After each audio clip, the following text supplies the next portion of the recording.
ఎవరైతే ఇంకా epass application చేయలేదో ఈ డిసెంబర్ 31 లాస్ట్ డేట్ ఉంది కదా అప్లికేషన్‌కి. సో, అప్లికేషన్ చేయని వాళ్ళందరూ కూడా డిసెంబర్ 31 లోపు అప్లికేషన్ అయితే చేసేయండి. అండ్ అయితే అప్లికేషన్ లాస్ట్ డేట్ ఎక్స్టెండ్ చేస్తారా లేదా అనేది క్లియర్‌గా ఈసారి ఒక చిన్న సర్క్యులర్ కూడా వచ్చింది. 31 తర్వాత మేము ఎట్లాంటి ఎక్స్టెన్షన్ ఉండదు. కాబట్టి అందరు స్టూడెంట్స్ కూడా 31 లోపు అప్లికేషన్ అయితే ఫినిష్ చేసుకోండి అనే వాట్సాప్ సర్క్యులర్ అయితే ఒకటొచ్చింది.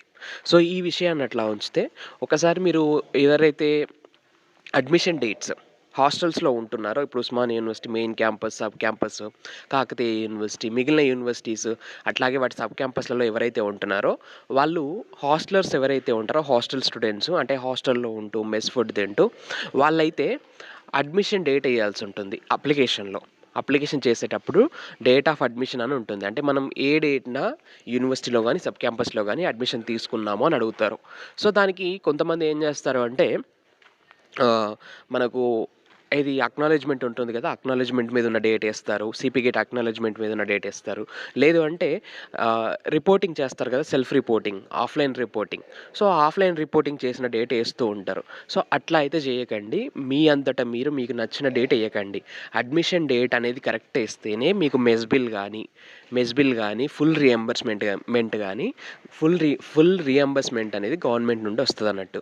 మీరు పొరపాటున ఏంటి ఈ అడ్మిషన్ డేట్ ఏదైతే ఉంటుందో మీకు నచ్చిన డేట్ అంటే అక్నాలెడ్జ్‌మెంట్ మీద ఉన్న డేటు, లేదంటే జాయినింగ్ రిపోర్ట్ తీసుకున్న డేటు, లేదంటే సెల్ఫ్ రిపోర్టింగ్ చేసిన డేటు, ఇట్లాంటి డేట్స్ ఎప్పుడైతే ఏస్తారో మీకు ఫుల్ రీయింబర్స్‌మెంట్ అంటే రాదు.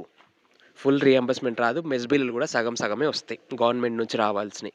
అంటే మీకు ఫుల్ రీయింబర్స్‌మెంట్ రావాలి అంటే ఒక డేట్ ఎయ్యాలి. ఆ డేట్ ఏంటి అంటే, ఆ డేట్ మీరొకసారి మీ స్కాలర్‌షిప్ సెక్షన్ ఉంటది గదా! యూనివర్సిటీ అయితే యూనివర్సిటీ, సబ్ క్యాంపస్ అయితే సబ్ క్యాంపస్‌లో స్కాలర్‌షిప్ సెక్షన్ అని ఉంటది. సో, ఆ స్కాలర్‌షిప్ సెక్షన్‌కెళ్ళి సార్ మీరు మీ డేట్ ఆఫ్ అడ్మిషన్ ఏమెయ్యాలి అని అడగండి. అడిగితే వాళ్ళు ఫలానా డేట్ అని చెప్తారు. జూనో, జూలైయో చెప్తారు. చెప్తారు. అయితే మరి జూన్, జూలైలో మాకప్పటికి ఇంకా అడ్మిషన్ తీసుకోలేదు గదా మేమింకా అంటే, వాళ్ళు అదే డేట్ చెప్తారు. ఐదర్ జూన్ చెప్తారు లేదా జూలై చెప్తారు. వాళ్ళు చెప్పిన డేట్‌ని మాత్రమే ఎయ్యండి. రైట్? ఇంకొకటి ఎవరైతే మిస్టేక్స్ చేస్తా ఉన్నారో వాళ్ళకి ఎడిట్ ఆప్షన్ మ్యాక్సిమం రాదు. పోయినసారి గూడా ఎడిట్ ఆప్షన్ రాలేదు. సో, ఈసారి గూడా ఎడిట్ ఆప్షన్ రాకపోవచ్చు. ఇన్‌కేస్ ఇస్తే ఇవ్వచ్చు. కానీ ఎవరైతే మిస్టేక్స్ చేశారో ఇంక కష్టమే, వాళ్ళకైతే ఎడిట్ ఆప్షన్ రాదు. ఓకే.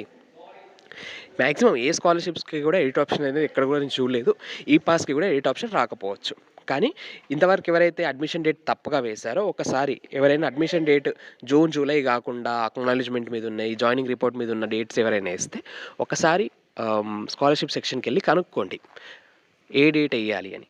మీరేసిన డేట్ కాకుండా వాళ్ళు జూన్ గానీ, జూలై గానీ వేరే ఏదైనా డేట్ చెప్తే సరే మరి ఎడిట్ ఆప్షన్ వస్తదా లేదా కూడా కనుక్కోండి. లేదు ఇంతవరకు మీరు అప్లికేషన్ చేయకపోయినా కూడా ఒకసారి స్కాలర్‌షిప్ సెక్షన్‌కెళ్ళి సో, అడ్మిషన్ డేట్ ఏమెయ్యాలని అడగండి. వాళ్ళు క్లియర్‌గా చెప్తారు. సో, వాళ్ళు చెప్పిన డేట్ మాత్రమే ఎయ్యండి. లేదంటే మీకు ఫుల్ రీయింబర్స్‌మెంట్ రాదు. గవర్నమెంట్ నుండి రావాల్సిన మెస్ బిల్ ఏదైతే ఉంటుందో 1500 గవర్నమెంట్ ఇస్తుంది. మనకు ఇంకొక 1500 మనం పే చేస్తాం కదా! సో, గవర్నమెంట్ నుండి రావాల్సిన 1500 అనేవి మనకు క్లియర్‌గా రావన్నమాట. సగం సగమే వస్తాయి. సో, ఇది నేను చెప్పదలుచుకున్న విషయము. ఇంకా మీకేమైనా డౌట్స్ ఉంటే కామెంట్ సెక్షన్‌లో కామెంట్ చేయండి. Right? That's all for now. Thanks for watching. Stay tuned to our channel Science feeds.